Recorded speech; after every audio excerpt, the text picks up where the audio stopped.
what would you like institutions to know about what's coming from the financial services side? Yeah, so I guess I said this at the beginning, but for institutions in the room or institutions who see this or hear this, or if any of you are going to be talking to institutions, the narrative that I'm trying to use and the narrative that I am convinced is happening is that the financial infrastructure of the world is literally getting rebuilt. And it is getting rebuilt because we have new constructs, new technology, new paradigms that will allow us to do what the financial services world or financial system has done for decades in ways which will remove friction. We will increase the ability to do monitoring and be compliant, but reduce costs and increase access. And I think this is a place where every institution should be, that is in the financial services space, should really be looking into how am I going to live with this world as opposed to fight this world. My sense is that fighting this world is going to be as effective as taxi drivers in San Francisco who were trying to fight Uber from being relevant. It's just a losing battle. The world is moving away from these old constructs because they just want less friction, faster, easier, cheaper, and institutions that do that jump and invest into making that jump. And we're happy, and I'm sure you guys are happy to help them through in this path, in this journey, are the ones who are going to succeed over the next few decades. Wow, what an absolute intro. What is going on, everybody? Welcome back to another CYPRX video breakdown. You all heard it from this gentleman here. Not paying attention to this digital transformation and jumping into this space is going to make financial institutions and organizations obsolete in a sense. And so as a retail investor, what do we and how should we approach this market? All things to consider. We're going to be going over some massive groundbreaking announcements from Ripple, some other industry-leading experts in this space. We're going to take a look at some announcements from QUANT Network, some fundamentals that they recently put out, and also go over some XRP yield opportunities on a regulated DeFi platform built on the XRPL that have just recently launched. But before we get into that, I do want to go over some of our accurate technical analysis on XRP, giving you guys a quick look and update into the levels in which we have been covering that a lot of you all are really starting to pay attention to, which I absolutely love. Dean said here, this indicator has been nonstop precise. Tap into the private CYPRX Discord, get the knowledge up. Passive income is key. Hinting at one of the posts that we made about XRP tapping into $1.50. Now, we're going to go over this in detail. Mind you all have access to the CYPRX Discord where we give access to our institutional grade software. And I do want to touch on that real fast because Dean mentioned that this is an indicator. It actually is not. And I want to hit on that real fast. So I said to this individual, much love and support. And anybody else that is out there that has been tapping in to our accurate analysis on XRP, no hopium, no hype, giving you guys the realest level to level insights that we can utilizing our institutional software because it does mean a lot. One thing that we are passionate about here at CYPRX is helping people understand that what we've built goes far beyond traditional indicators. Indicators usually react after price has already moved. They're built to follow once price has already had its move. What we have spent over the last 4 years building is designed to help traders see where institutional liquidity, dark pools, and delta imbalances are positioned before major moves begin to unfold. That early insight can completely change how you approach the markets, which is why we are so accurate here in this community, because we give institutional grade insights. Our mission has always been bigger than just trading. It's about waking retail investors up to what's actually possible when you have real data, real education, and a real edge inside the CYPRX community. And people are starting to see it. Crazy part is we are just getting started. Remember, just like this gentleman here said, you do not want to miss out on this opportunity. So considering the opportunity that we have in this new digital asset investing space, wouldn't you like to have the best and most accurate data?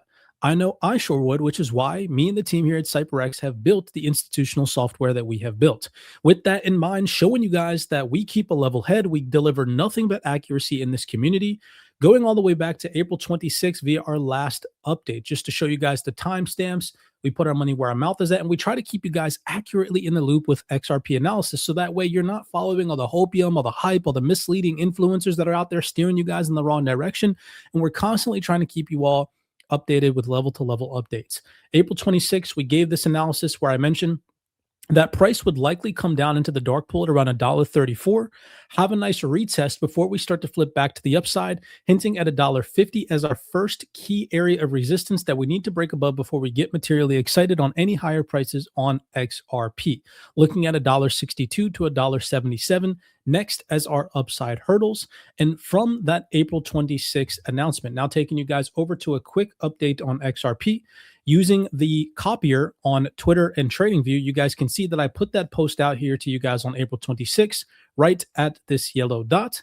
Looking at the institutional grade accuracy via our dark pools, price came straight down into the $1.34 dark pool to the absolute point and ran straight up to $1.50, mirroring the analysis that we gave you guys all the way back on April 26, 2026. Keeping you guys in the loop. I hope that you all have enjoyed this level-headed accuracy. So what is next? To the upside, our targets still remain. Anything above $1.50 can open the door for a nice material bullish run, seeing buyers possibly become aggressive enough, i.e. highs taken in this area above $1.50 turn into a sell squeeze and see price come up into about $1.62 to $1.77 before we see sellers show their hand again. If at any point in time we see an excessive bullish move and we break above $1.77, our next hurdle to the upside is going to be $1.98 for some possible intraday profit taking and a possible pullback. To the downside, I'm actually still net bullish on XRP as long as we hold above $1.34 to $1.27. In my personal opinion, looking at the higher time frame, $1.27 is that last line in the sand for XRP bulls, meaning that right now we have seen buyers defend back in February $1.27, back in March and in April $1.27. And so with that being said, we can assume that there are some very passive defensive buyers here sitting with orders defending this area of interest at $1.27. And as long as that holds, we're likely to continue to see upside on XRP materialize. But if at any point in time, like I said, $1.27 is that last line in the sand, then the stop losses that exist here via the buyers that have defended at this $1.27 threshold is likely going to result, if the $1.27 threshold is broken, into a buy squeeze, and it is going to open the door for a deeper retracement on XRP. $1.18 comes at our first discounted area of interest if that were to materialize, and $1.11 underneath of that next. Under $1.11 worst case scenario, I'm looking at 91 cents on XRP. However, right now, that is not the path of least resistance. As long as price is above $1.27 as our last line in the sand, we have recently held above $1.34, which is looking good so far. I'm hoping that in the coming days ahead, we can see some bullish price action, a break above $1.50, a retest, which will give us that green light to see price trade up into $1.62 and possibly up into those higher levels mentioned. Now, with that out of the way, quick XRP analysis up to date. That in mind, huge opportunity for XRP holders. Soil just posted this super extensive tweet about how we might want to be tapped in this week. XRP vaults are likely launching on Soil, native on XRPL. They sent this out May 11th, 2026. So we will be looking forward to that in the coming days ahead. Huge announcement, as I do remember in a previous post mentioning to you guys that the gentleman from Soil said that we're going to be able to earn anywhere between 4.5 to 5% yield on our XRP, which is the most competitive yield in the XRP landscape to date. It's higher than anything offered on the Flare network. It's higher than anything offered in the Metallicus ecosystem. So I'm definitely looking forward to this launching. And personally, I will be testing this out with some great test results. Now, I'll keep you guys updated on that. Love to see this come into fruition. Huge opportunity for long-term XRP investors that are willing to take the risk via their own personal risk appetite. Remember, none of this is financial advice.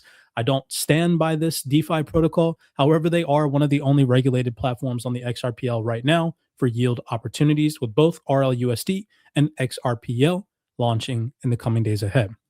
With that in mind, May 11th, 2026, Ripple just announced this. Ripple Prime secures $200 million debt facility from Neuberger Specialty Finance to expand capacity. Hopefully I didn't butcher that name there. Ripple, the leading provider of blockchain-based enterprise solutions across traditional and digital finance, announced the successful closing of a $200 million debt facility from funds managed by Neuberger Specialty Finance, the dedicated asset-based investment team within Neuberger, a global investment management firm. The facility will support the continued growth of Ripple's multi-asset prime brokerage platform, Ripple Prime, amid a rising client demand for institutional-grade prime services and margin financing solutions. And if we recall what Brad Garlinghouse said here on a panel discussion from a event hosted by MoonPay, where I said here, who said Ripple Prime won't use XRP? Show them this. More leverageable from a collateral point of view. And that's true of lots of different institutional players. And I think that's certainly true of what we're doing at Ripple. The acquisitions you mentioned earlier, both with a company, Hidden Road, the prime brokerage business, making XRP good collateral across lots of different institutional platforms is a big deal. So that's great to hear. Brad Garlinghouse himself mention XRP's involvement in Ripple Prime solutions. Great to see continued institutional adoption and interest in Ripple services, and of course, confirmation from Brad Garlinghouse himself that XRP in some way, shape, or form will be involved. Now, considering the very onset of today's call about how banks and financial institutions need to start to get involved in the digital asset ecosystem, or they could possibly become obsolete. Here we have Matthew Horn, head of strategies and product at Fidelity Digital Asset Management. And this is something that you would have not seen admitted on stage just a few years ago. Now we're here in 2026, and the largest asset managers in the face of this planet are sitting here saying that they've had an aha moment and that crypto is going to change everything, and that trillions of dollars are going to be flooding on chain as we roll into 2030, which is going to lead into our quant network fundamental to wrap up today's video breakdown. Take a second to listen to Matthew Horn from Fidelity Digital Asset. Out of $100 trillion of RWAs that are going to come on chain in the next 5 years, hopefully, how much of that you think is going to be on public programmable chains versus on private chains in a walled garden? Matt. Excellent. Well, thank you all for having me. Matt Horn, I run the digital asset strategist team at Fidelity and some of the product function as well. So think of us as really another asset class within the broader asset management organization. So we believe crypto is an emerging asset class that warrants the attention and sophistication that we give all of our other asset classes. So it's a very exciting time to be part of that at Fidelity. I've been here 14 years. My first half of the career was spent in exchange traded funds, which for those of you who don't really know, that vehicle really disrupted the mutual fund industry tremendously the last 20 years. So I had a front row seat to kind of that disruption and watching it play out. And at the same time, I got exposed to digital assets, and I had my wow moment that was, this is going to change everything. And that's kind of how I pivoted 7 years ago into this role now. So a lot going on at Fidelity. We spend a lot of time with clients focused on crypto as an asset class, but also crypto as an enabling technology, and really bringing real world assets on chain, tokenization. And it's a massive opportunity for asset managers. So he literally just confirmed it is a massive opportunity for asset managers, i.e. translate that to us as retail investors. It is a massive opportunity for us as retail investors. You have Fidelity Digital Assets and a representative from them saying that they had a wow moment, understanding that crypto is about to change everything. If that is not major confirmation that us as retail traders need to keep a competitive advantage and level-headed focus in this space as to where things are really going, even given the recent pullback that we've experienced, this is it, right? This is great confirmation of where we're headed in the future. Trillions of dollars coming on chain. Now, take that into consideration, what he finishes up by saying here. Bold predictions, 2030, trillions coming on chain. I think it's going to be split, right? You're going to have use cases for permission chains and in public chains. And just knowing how institutions operate, it's going to be slow and methodical and risk averse. So maybe you see a slight tilt in some use cases toward some permission use cases, right? Other institutions might be more comfortable with this technology. They've been playing with it for a lot longer and using it for different use cases. Maybe they go more aggressively toward a public chain use case. But I think like most things over time, it'll be a mix based on the use case. But either way, I think it's an exciting time to be in this industry. So. Trillions on chain by 2030, which leads me over to showing you all how much of the global financial market is actually on chain via a post that Quant Network put out. Before we get into that, the global financial market size is massive, with the total global financial assets, including debt, equities, and bank deposits, exceeding $1 quadrillion, which means 15 zeros in that number. The total outstanding notional value, while looking at strictly the world's core invested capital markets, stocks, bonds, and the valuation sits at roughly around $255 trillion. Now that's a low ball considering the actual number that's probably on, rap sheets and balance sheets. That is a small number, right? 255 trillion compared to 1 quadrillion is still small. So 1 quadrillion in most of that money and a very large portion or percentage of that money coming on chain compared to what is on chain today, buckle up your seatbelts because we are about to experience the ride of a lifetime. Quant posted this just 2 days ago. Hundreds of people answered our poll asking how much of global finance runs on blockchain today. The answer might surprise you. Just 1%. And Quant is here to change that. Now, I'm not trying to shill Quant to you guys. I personally hold Quant in my portfolio to be transparent with you all. I like the project and I think they're going to do big things in the future. But this confirmation was massive and it comes from just 2 days ago. The reason why I'm reading this to you all is to paint a clear picture as to how early we are. $1 quadrillion in the global financial market, and that's probably not the most accurate number, but still 1 quadrillion, even if you were to lowball that at the $255 trillion number, and just 1% of that is on chain. Ladies and gentlemen, the opportunity here is massive. It is life changing. And what are we also seeing at the same time? Quant posting this out. The Bank of England's synchronization lab has moved from theory to hands-on testing. I repeat, the Bank of England's synchronization lab has moved from theory to hands-on testing with 18 firms, real use cases, and a clear path to production. Quant's focus is on the cash leg, the part of settlement that has historically been the hardest to coordinate at scale. Our Chief Product Officer, Martin Haregraves, shared what that looks like in practice in a recent Investment Association webinar. So reading thoroughly through that webinar to wrap up today's video breakdown. This is from just the other day, less than a week ago, May 6, 2026, 3 things that we learned at the Investment Association Synchronization Lab. And I'm just going to read my highlights here. It says, the Bank of England Synchronization Lab marks a shift in gears. Having spent several years exploring what atomic settlement and central bank money might look like, the bank is now testing it with private sector participants across real use cases, from digital gilt settlement and intraday repo to multi-leg corporate treasury operations. The lab runs for approximately 6 months from May 2026, with results expected in early 2027. And a live production service is the stated ambition. That is huge confirmation right there. Then it down here says, Quant's QuantNet is already live with corporate clients processing commercial bank money. The work in the synchronization lab extends that capability into central bank money and explores how the 2 layers can operate in coordination. As tokenized deposits become more prevalent, the ability to lock and realize commercial bank money and RTGS balances simultaneously will be essential for any sophisticated payment workflow.